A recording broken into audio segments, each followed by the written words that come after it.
ঘন্টায় কত? ঘন্টা 400। আমার পেছনে আপনারা সারিবদ্ধভাবে অনেকগুলো নৌকা কিন্তু দেখতে পাচ্ছেন। এটা হচ্ছে মূলত ব্রহ্মপুত্র নদীর পাশেই। এই মুহূর্তে আমি একটা মাঝির কাছে যাব এবং দেখানোর চেষ্টা করবো। বন্ধু একটু সামনে আসো, কি অবস্থা আপনারা দেখেন। এখানে একটার সাথে একটা কিন্তু বাড়ি খাইছে, মানে দুটো অতিরিক্ত গতিতে চলতে গিয়ে একটার সাথে একটা লাগিয়ে দিয়েছে মূলত ব্রহ্মপুত্র নদী। তো ব্রহ্মপুত্র নদ কিন্তু এরকম উত্তাল থাকে না, বাট এখন বৃষ্টি পড়ার কারণে অনেক বেশি উত্তাল হয়ে গেছে। কি হিসাবে চলবো? ঘন্টা হিসাব? ঘন্টা হিসাব আধা ঘন্টা, 1 ঘন্টা, 2 পার। ঘন্টায় কত? ঘন্টা 400। 1 ঘন্টায় মূলত 400 টাকা। 1 ঘন্টায় ধরেন আমি এখানে পুরো নৌকাটা আমাদের না, যতজন ইচ্ছা। একজন তাহলে যাই টাকা, আচ্ছা 10 জন তাহলে কি টাকা? সেম টাকা। হ্যাঁ। 400 টাকা লাগবে। 400 টাকা। ও মূলত আমি এখন ব্রহ্মপুত্র নদে আছি এবং সারিবদ্ধভাবে কিন্তু আপনারা অনেকগুলো নৌকা দেখতে পাচ্ছেন। এখানে অনেক দূর দূরান্ত থেকে কিন্তু মানুষজন নৌকায় চড়ার জন্য আসে, তারা টাকা দিয়ে চড়ে।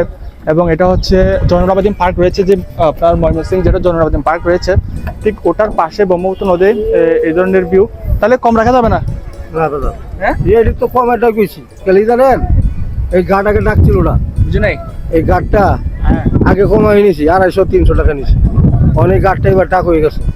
ভাড়া দিতে হয়? হ্যাঁ, ভাড়া আচ্ছা। বলে কি 6 লাখ। ও মাই গড, 6 লাখ আপনার দিতে হয় নাকি সবাই মিলে? সবাই মিলে। তো সবাই মিলে মূলত 6 লাখ টাকা পেমেন্ট করতে হয়েছে, যার কারণে এরা টাকাটা একটু বাড়িয়ে দিয়েছে। আগে ছিল 200 টাকা না? আগে 200 টাকা ছিল। আগে 200 টাকা ছিল। আগে 200 টাকা ছিল, বাট এখন হচ্ছে আপনার 400 টাকা করে ফেলছে। তারপরেও কিন্তু অনেকে চলতেছে, আমি যদি আপনাদেরকে দিকে দেখাই, অনেকে কিন্তু চলতেছে এবং সারিবদ্ধভাবে কিন্তু অনেক নৌকাও কিন্তু আছে। তো আমি দেখাতে চেয়েছিলাম আপনাদেরকে মূলত ময়মনসিংহে যে ব্রহ্মপুত্র নদ রয়েছে, ওই নদে আপনার চললে কত টাকা লাগে।